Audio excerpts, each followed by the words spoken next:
Hello दोस्तों, स्वागत है आपका हमारे इस यूट्यूब चैनल पे। तो जैसा कि आप देख पा रहे हैं, पिछली क्लास में हमने हिस्ट्री का बहुत इंपॉर्टेंट टॉपिक जनपद वाला कंप्लीट कर लिया था। अब इस क्लास में हम नेक्स्ट टॉपिक स्टार्ट करने वाले हैं, जो है शिलालेखों से संबंधित। कौन कौन से शिलालेख किस किस टाइम पीरियड के हैं, कौन से राजा के हैं और उनमें क्या क्या जानकारी जो है हमें मिलती है। तो चलिए स्टार्ट करते हैं। पहला है बडली का शिलालेख। जो बडली वाला शिलालेख है वो सबसे पुराना शिलालेख है राजस्थान का, जो 443 ईसा पूर्व का है। यह जो बडली नामक स्थान है वो केकड़ी अजमेर में पड़ता है। इसका टाइम पीरियड है 443 ईसा पूर्व। नेक्स्ट है, यह शिलालेख राजस्थान का सबसे प्राचीनतम शिलालेख है। जब हम राजस्थान की बात करें तो राजस्थान का सबसे प्राचीनतम सबसे पुराना जो पहला शिलालेख है वो बडली का शिलालेख 443 ईसा पूर्व का है। जबकि भारत का यह जो है दूसरा शिलालेख है, भारत का दूसरा पुराना शिलालेख है। भारत का जो पहला सबसे प्राचीन शिलालेख है वो पिपरवा पिपरावा पिपरावा शिलालेख के नाम से है, जो भारत का पहला है। और भारत का दूसरा बडली का शिलालेख है, ठीक है। और राजस्थान का सबसे प्राचीन शिलालेख कौन सा है? बडली का शिलालेख 443 ईसा पूर्व का है। यह अजमेर के बडली केकड़ी के जो भिलोत माता मंदिर है उससे प्राप्त हुआ है। यह प्राकृत भाषा का और ब्राह्मी इसकी लिपि है। भाषा है प्राकृत और लिपि इसकी ब्राह्मी है। यह अभी जो वर्तमान में जो है राजपूताना का जो अजमेर में संग्रहालय, राजपूताना संग्रहालय, वहाँ पर रखा हुआ है। तो हम इसे रिवाइज करते हैं कि राजस्थान का सबसे प्राचीनतम शिलालेख जो है बडली का शिलालेख है, जो 443 ईसा पूर्व का है। बडली नामक स्थान अजमेर की केकड़ी में पड़ता है, जहाँ पे जो भिलोत माता का मंदिर है वहाँ से मिला है। तो हम याद कर सकते हैं कि ब से बडली और ब से ही भिलोत माता मंदिर। यह प्राकृत भाषा में है और ब्राह्मी इसकी लिपि है। यह वर्तमान में अजमेर के जो राजपूताना संग्रहालय है वहाँ पर सुरक्षित रखा हुआ है। क्लियर है यहाँ तक? नेक्स्ट चलते हैं दूसरे शिलालेख पे, जो है हमारा घोसुंडी का शिलालेख। घोसुंडी का शिलालेख जो है 2nd सेंचुरी का है, जो चित्तौड़गढ़ ज़िले में स्थित है। और इसकी जो भाषा है वो संस्कृत है और लिपि इसकी भी ब्राह्मी लिपि है।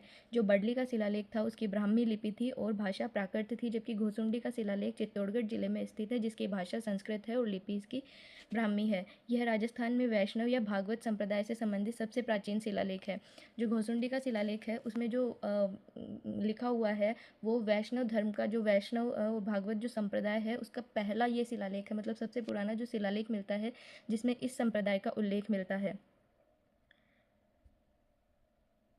इसमें जो है राजा गंज के पुत्र सर्वतात द्वारा अश्वमेध यज्ञ, राजा गंज थे उनके पुत्र ने जो है अश्वमेध यज्ञ करवाया था, उसका भी उल्लेख इसमें मिलता है। और वासुदेव श्री कृष्ण, ये श्री कृष्ण होना चाहिए, सकृष्ण नहीं होना चाहिए, इसको मैंने हटा दिया है।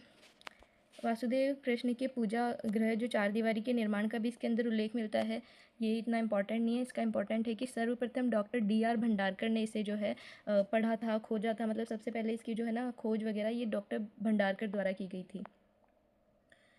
तो मैं फिर से रिवाइज करती हूँ।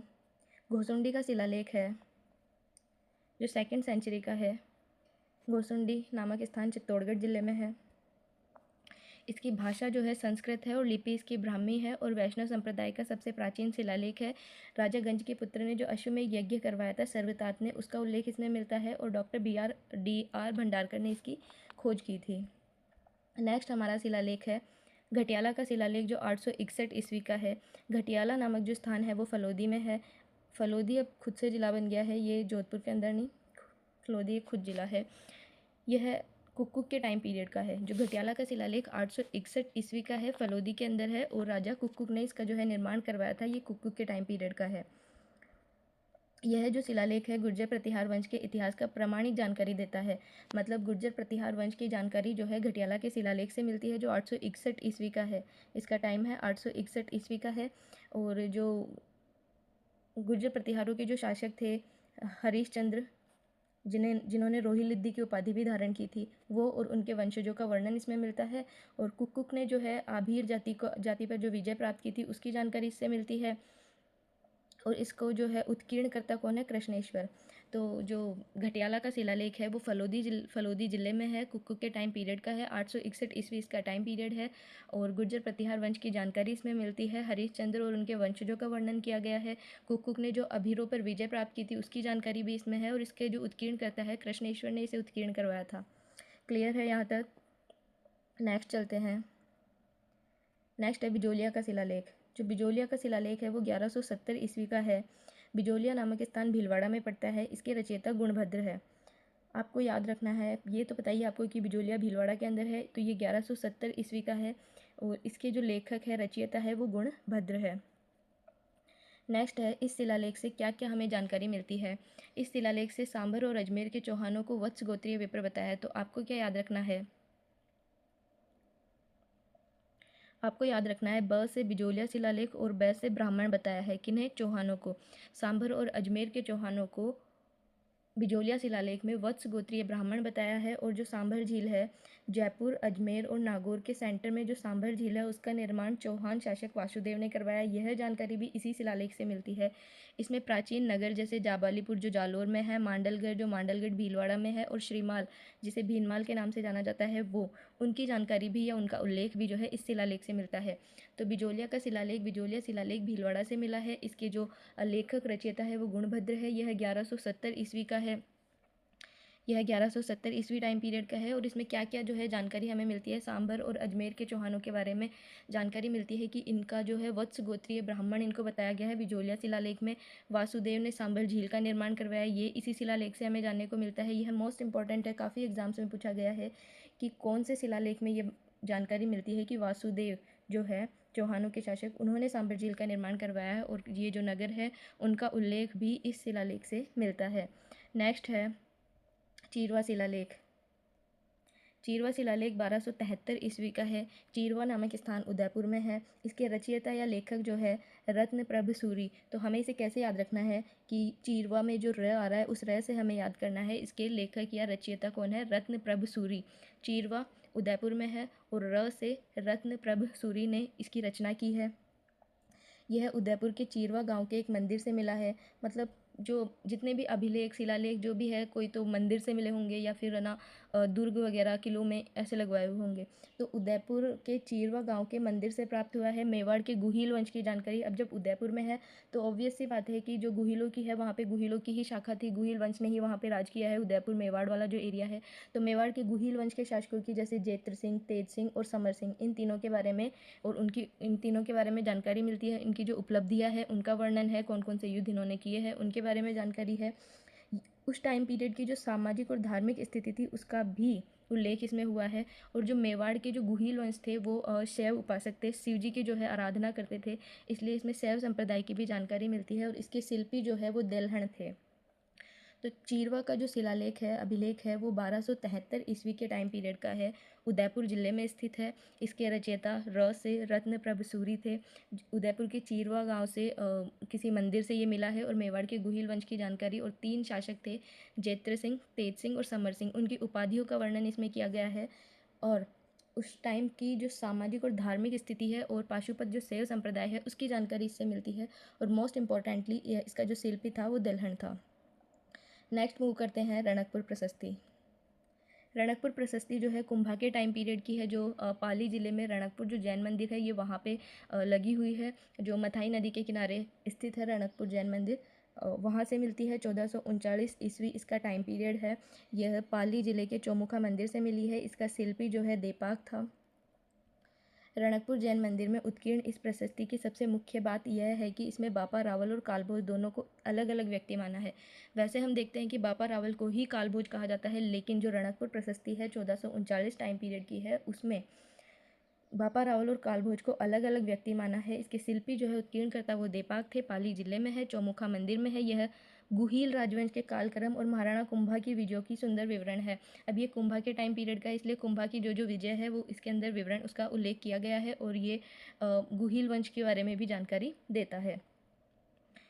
क्लियर है यहाँ तक? नेक्स्ट मूव करते हैं कुंभलगढ़ प्रशस्ति, जो भी कुंभा के टाइम पीरियड की है। 1460 ईस्वी कुंभा का टाइम था। यह कुंभलगढ़ जो है राजसमंद जिले में जो कुंभलगढ़ दुर्ग है वहाँ पे मिली है। कुंभलगढ़ दुर्ग के जो मामादेव कुंड है ना, वहाँ से प्राप्त हुई है। इसके जो रचयिता है कवि अत्रि और महेश थे।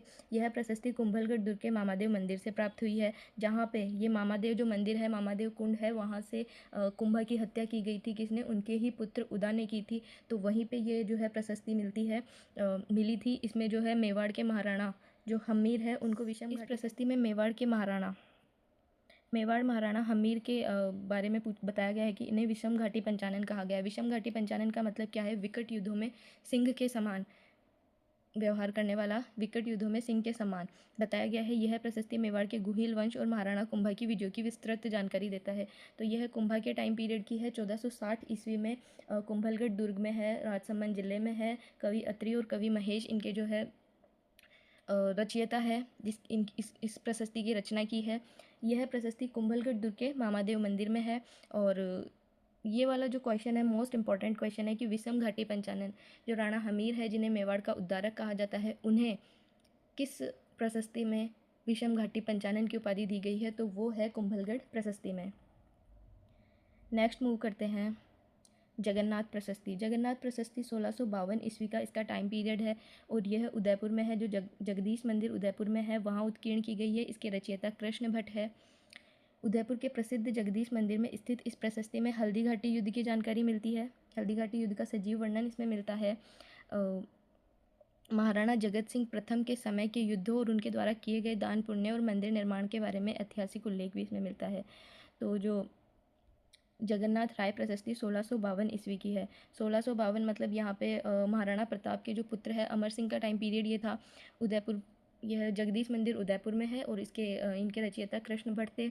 उदयपुर के प्रसिद्ध जगदीश मंदिर में स्थित इस प्रशस्ति में क्या मिलता है कि एक तो हल्दी घाटी का जो युद्ध हुआ था उसका सजीव वर्णन मिलता है और महाराणा जगत सिंह प्रथम के टाइम पे जो युद्ध हुए थे, क्योंकि जगदीश मंदिर जगत सिंह ने ही बनवाया था और उनके द्वारा जो दान पुण्य, जो भी मंदिर निर्माण वगैरह ऐतिहासिक जो भी बनवाया गया था, ऐतिहासिक उल्लेख इसमें किया गया है।